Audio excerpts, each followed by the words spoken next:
संत महात्मा उस सत्य के बारे में बात करते हैं जो केवल एक है, यानी अद्वैत है।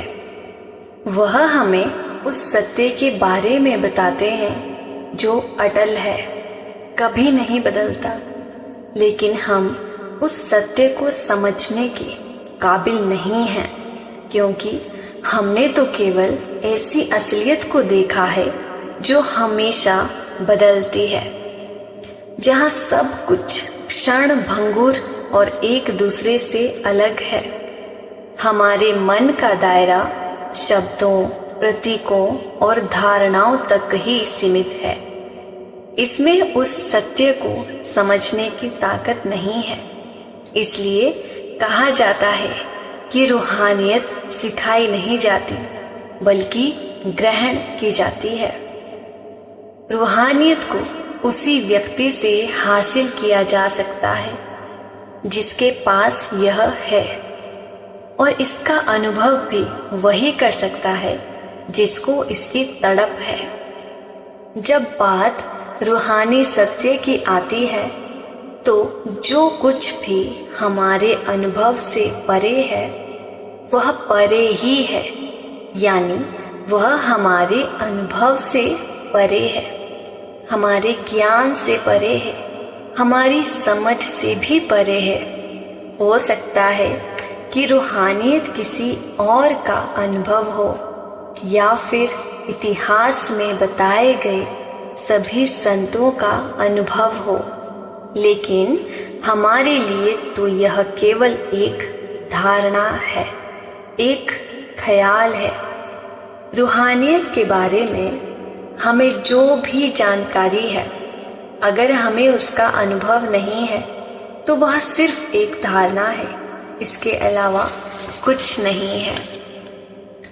क्या हम पढ़ते नहीं कि हमारे अंदर 5 रूहानी मंडल हैं, लेकिन यह केवल धारणा है।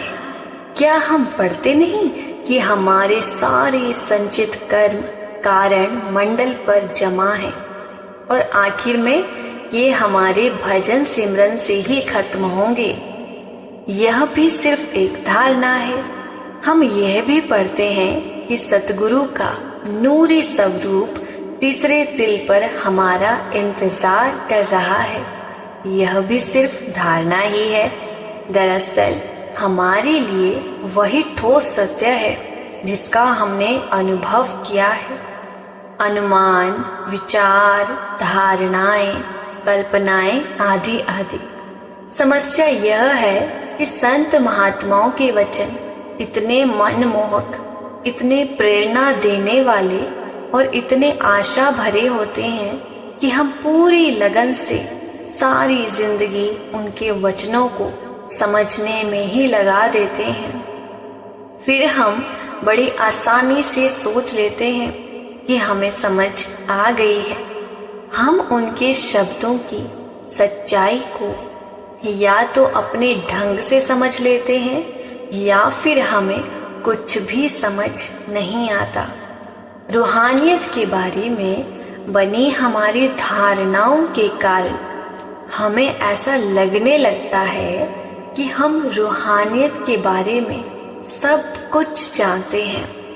हमारे पास धारणाएं हैं, बोलने के लिए शब्दों का भंडार है, हमारे अपने विचार हैं, नजरिया है और अपना विश्वास है।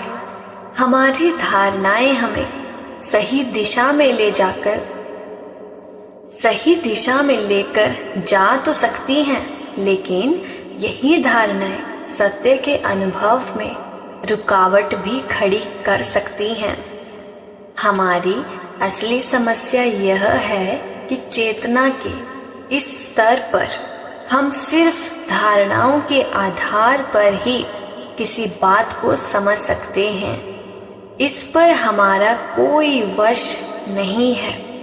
हमें इसी तरह बनाया गया है, परंतु जिस सत्य की हमें खोज है वह असल में शब्दों से परे है। इसलिए सिर्फ धारणाओं द्वारा उसे समझा नहीं जा सकता। फिर इसका हल क्या है?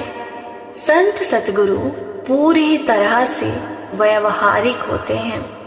वह हमारी ही भाषा में हमसे बातचीत करते हैं और सत्य की ओर इशारा करते हैं। अपने वचनों द्वारा वह हमें इशारा करते हैं, हमें प्रेरणा देते हैं कि हम अपना असली काम करें।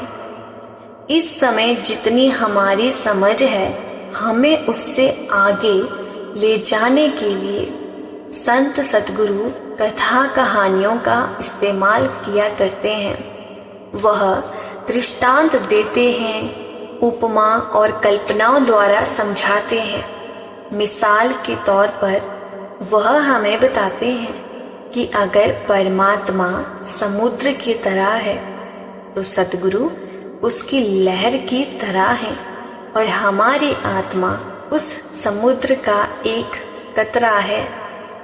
एक बार बाबा जी ने सवाल जवाब के दौरान जब यही उपमा दी तो सवाल पूछने वाला नौजवान पहले तो थोड़ा सा हिचकिचाया, फिर बोला, तो क्या फिर हम सब पानी बन जाएंगे? यह इस बात का बिल्कुल सही उदाहरण है कि किस तरह हम अपनी सीमित सोच से सतगुरु के उपदेश को भी सीमित कर देते हैं। उसे उस दुनियावी स्तर पर ले आते हैं जहाँ तक हमारा दायरा है। हम सभी किसी न किसी तरीके से यही करते हैं। किसी चीज की उपमा देना उसकी असलियत नहीं है, बल्कि असलियत की ओर संकेत करती है। हम पानी नहीं हैं और रूहानी मार्ग का मकसद हमें पानी में बदलना भी नहीं है। किसी चीज की उपमा तो एक तरीका है समझाने का, उस सच की ओर इशारा करने का और हमारा रुख उधर करने का। ऊपर दिए गए उदाहरण में भी तुलना की गई है ताकि हमें सद्गुरु, परमात्मा और अपनी आत्मा की आपसी संबंध का पता चले। लेकिन सद्गुरु, परमात्मा या आत्मा के बारे में यह पूरी सच्चाई नहीं है, यह भी मात्र धारणा है।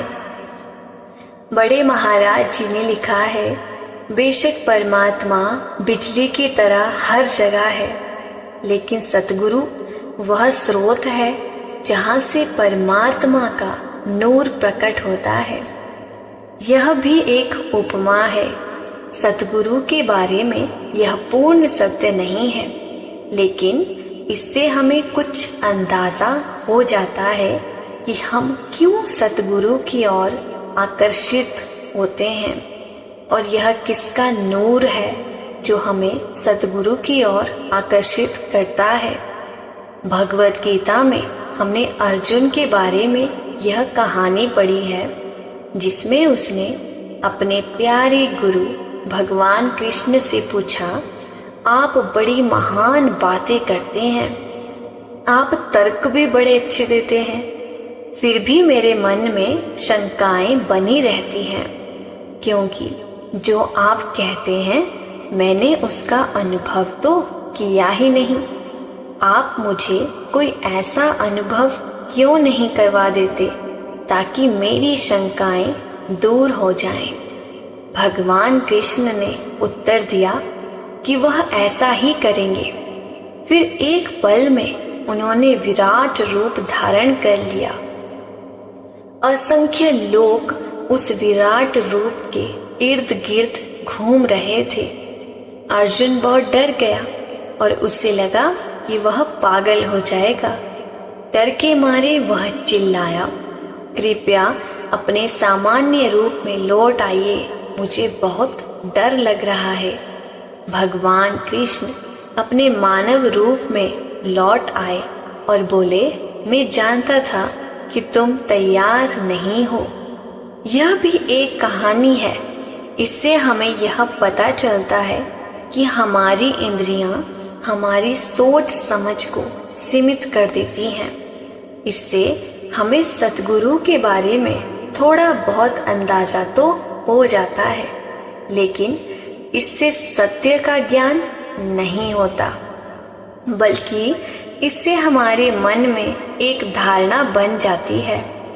रूहानियत को हम तभी समझ सकते हैं जब हमारी चेतना इसे जानने के काबिल हो जाए।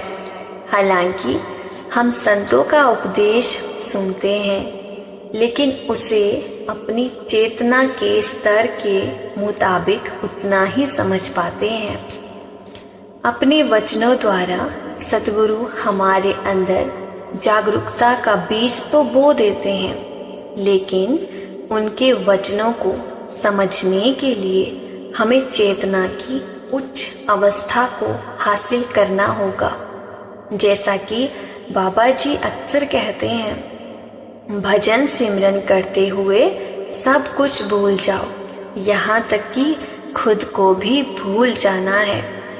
फिर वह यह भी कहते हैं कि भजन सिमरन करते हुए अंतर में अपने आप से जुड़ो। ये दोनों बातें एक साथ कैसे हो सकती हैं? ये तो परस्पर विरोधी बातें लगती हैं। सद्गुरु अक्सर कुछ ऐसा कह देते हैं जो हमारी सोच को पूरी तरह झंझोड़ देता है। हम जितना मर्जी सोचने की कोशिश करें, समझने की कोशिश करें, लेकिन यह हमारे लिए रहस्य ही बना रहता है। बाबा जी कहते हैं, जला दो किताबों को, लेकिन सभी जानते हैं कि उनके आदेश से ही यह संस्था हर साल ज़्यादा से ज़्यादा किताबें छाप रही हैं। हम यह भी जानते हैं कि आप एक बहुत बड़ी लाइब्रेरी बनवा रहे हैं, यानी अधिक से अधिक किताबों का संकलन हो रहा है, जो आगे चलकर धर्म, रहस्यवाद, फिलॉसफी और रूहानियत पर खोज कार्य करने के लिए एक विश्व स्तर की लाइब्रेरी कहलाएगी। एक बार डेरा लाइब्रेरी के किसी सेवादार ने सद्गुरु से पूछा कि लाइब्रेरी का क्या मकसद है, तो उन्होंने मजाक में कहा, हो सकता है मैं बड़ी सी बॉनफायर जलाऊं। हम इस तरह की परस्पर विरोधी बातों और शब्दों से क्या समझें? क्या हम उनके शब्दों को सुनकर उनका मतलब समझने के लिए बहस मुबाहिसे में पड़ जाएं, या फिर अपने सतगुरु पर भरोसा करके उनके बताए असली कार्यों को करने में जुट जाएं, ताकि हम चेतना के उच्च स्तर तक पहुंच सकें और समझ सकें कि वह हमें क्या कह रहे हैं। एक बात और बाबा जी अक्सर कहते हैं कि सब कुछ प्रसाद है। इसका क्या मतलब है?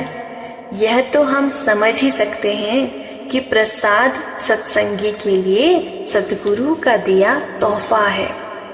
लेकिन जब वह कहते हैं कि सब कुछ ही प्रसाद है, तो हम उलझन में पड़ जाते हैं। हम जानना चाहते हैं कि फिर प्रसाद है क्या? वह हमें बताते हैं कि जो भी उस परमात्मा की देन है वह प्रसाद है, क्योंकि परमात्मा सृष्टि के कण कण में समाया हुआ है।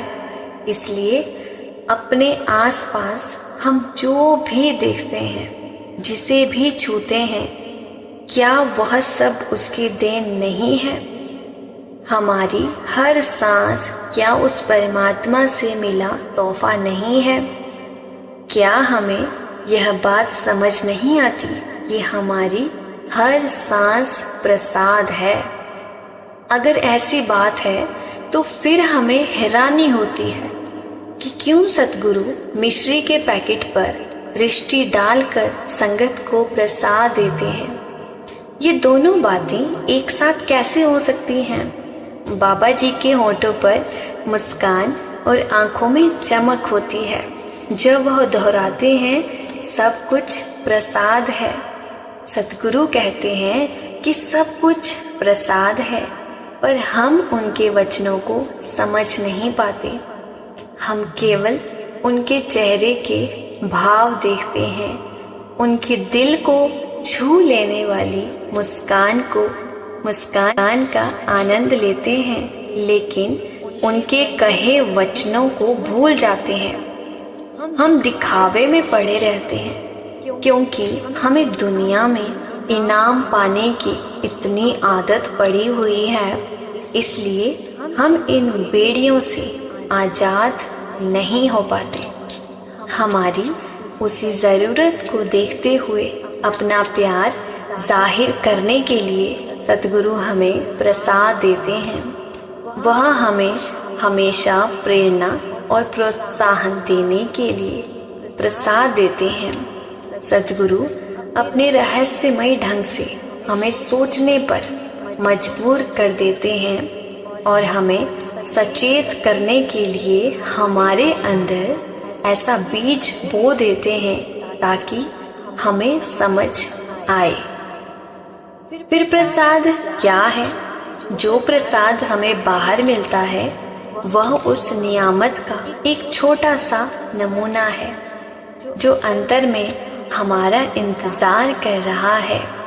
सतगुरु हमें लुभा रहे हैं, हमारे अंदर भूख जागृत कर रहे हैं, हमें उस असली दात को हासिल करने के लिए प्रेरणा दे रहे हैं। जहाँ सब कुछ प्रसाद है, वह चाहते हैं कि हम इन दुनियावी चीज़ों से ऊपर उठें, अपने अंतर की गहराई में झांकें। वह कहते हैं कि अगर बाहर का प्रसाद ही हमें इतना आनंद देता है तो अपने अंतर में प्रसाद लेकर देखो, आंतरिक आनंद का अनुभव करो। बस एक बार वहाँ पहुँच जाए तो सब कुछ प्रसाद है। अच्छा, बुरा, बदसूरत जो है, जो नहीं है, सब कुछ अंतर में बस आनंद ही आनंद है। इसलिए सब कुछ प्रसाद है। वह हमें अंतर में जाने की प्रेरणा देते हैं ताकि हम समझ सके कि इन दुनियावी इनामों की तुलना अंतर में मिलने वाले आनंद से नहीं की जा सकती। वहाँ कुछ जानने की जरूरत ही नहीं होगी, क्योंकि हम पूर्ण ज्ञानी बन चुके होंगे। वहाँ कुछ भी मांगने की जरूरत नहीं होगी, क्योंकि मांगने के लिए कुछ बाकी ही नहीं होगा। कोई चाहत नहीं रहेगी, क्योंकि चाहने या ना चाहने लायक कुछ भी नहीं होगा। इसलिए वह कहते हैं, अंतर में देखो, दुनियावी चीजों से ऊपर उठो, उस और देखो जहाँ सब कुछ प्रसाद है। राधा स्वामी जी।